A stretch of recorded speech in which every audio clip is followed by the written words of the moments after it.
This is your 2-minute update here on MSUSpartans.com. I'm your host, Dave Ellis. Men's basketball in the Big Ten over the last 7 years, pretty much dominated by Michigan State and Ohio State. They've had some dogfight games, and this one certainly no different. Deshaun Thomas was very good for Ohio State, scoring a game-high 28 and a team-high 7 boards. But the Spartans didn't allow any other Buckeye more than 6 points. Meantime, all 5 green and white starters contributed at least 8. Keith Appling led the way with 15, including 6 in the last 40 seconds of the game. The Bucks had a chance to tie on the last possession, but instead of getting the ball to Thomas, Shannon Scott took a wild 3. It hit the side of the backboard, and Michigan State gladly accepted the 3-point win to move them to 5-1 in the Big Ten.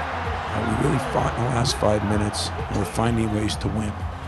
And as much as that might frustrate you, like it does me at times, it shows a little character if you can find ways to win.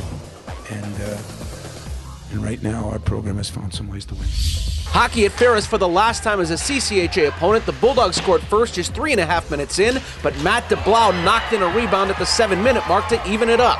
Lee Reimer would score his 3rd goal of the season in the second, but the Spartans got no closer than 3-2. 2 late goals from the Bulldogs gave them the sweep with a 5-2 win in Big Rapids.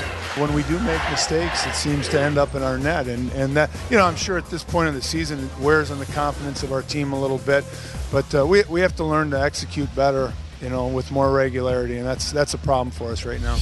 Women's tennis hosting their first 2 matches of the season. No problem with either Dayton or Oakland. 4 players went 4-0 on the day, including number 1 singles Marina Borer and number 2 singles Catherine Parento.